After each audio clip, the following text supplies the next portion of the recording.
Leslye Headland, the showrunner of The Acolyte, is now panicking after the absolutely insane backlash the show has been facing ever since the first couple of episodes came out, and it's only getting worse and worse. And now Leslye Headland is trying to backtrack, trying to take back all of the woke insanity things that she has said so far leading up to the show, and basically trying to rewrite the narrative about what she was trying to accomplish with the show. But we are not going to let her get away with it, guys. So we're going to be checking out what she has to say here today. This is absolute insanity. It's very obvious that she has been the apprentice of the Sith Kathleen Kennedy, and they had their goal to try to destroy Star Wars even further than they already have. And now she has been trying to backtrack on all of this. It's absolutely insane. So let's jump into this, despite the term being perfectly apt to describe them. The Acolyte showrunner Leslye Headland believes that anyone labeling the members of her newly canonized all-female space witch coven as lesbians is not actually paying attention to her story. Guys, it's your fault. You are just the crazy people, and you're not really understanding what she's trying to say here, okay? 14% rotten.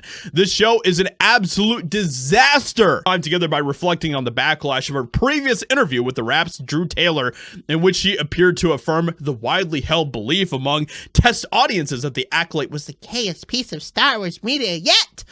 Headline informed her host, "I was surprised by the question. Amanda and I just burst out laughing because that's our knee-jerk reaction to being asked that. But to be honest, I don't know what the term gay means in that sense."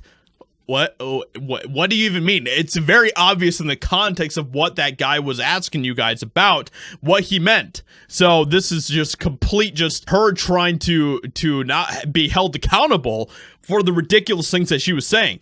"I don't believe that I've created queer with a capital Q content. It's only lowercase queer, guys, okay? So remember that." From there, David then pressed Headland for insight into the recent third episode introduction of the aforementioned able to create life from the Force lesbian space witch coven. In turn, the showrunner explained, "They're in a matriarchal society, guys. Perfect society. That's exactly what we want. Destroy the men." As a gay woman, I knew it would read that their sexuality is queer, but there also aren't any men in their community, so a closeness between the two of them would be natural. It seemed plot-driven. So natural that they were able to create babies, guys. That's how natural their relationship was. Obviously, we know that you don't need a man in real life in order to create babies. That's crazy, guys. Come on.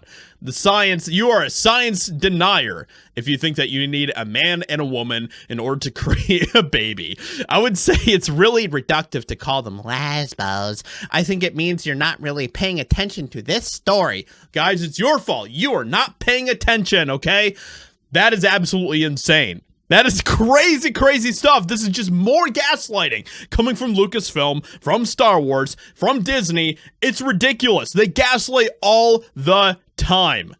And every time, at the end of the day, the fans are right. Headland concluded the interview by responding to the overall wave of backlash, in particular the parts regarding her overt focus on all of these crazy themes leveled towards the series thus far. Honestly, I feel sad that people would think that if something were gay, that would be bad, she admitted to David's. It makes me feel sad that a bunch of people on the internet, all these terrible, terrible people, these villains of society, would somehow dismantle what I consider to be the most important piece of art I've ever created. And indeed, it is the most important piece of art in her mind, because even though the quality of the show of The Acolyte is terrible, the agenda behind it of absolutely destroying Star Wars is coming to fruition, and she is very, very proud of that. It's very interesting how you have so many other shows out there, just tons and tons of shows out there that happen to have a lot of diversity, a lot of characters who aren't straight in them, and people love them. People love those shows because at the end of the day, they have a good story, they have good characters, and they respect the lore of what has come before. People don't have a problem with those shows out there. But suddenly, when the show like The Acolyte is getting absolutely destroyed because of how terrible the quality is, suddenly they are using diversity as a shield, and they're saying, "Oh, the reason why you don't like this is because we have gay people in it." when really at the end of the day, that's not what actually matters to the fans. So with that being said, let me know what you think about all this in the comments below. Just more insanity coming from Lucasfilm. Hope you guys enjoyed, and I'll talk to you all in another video very soon.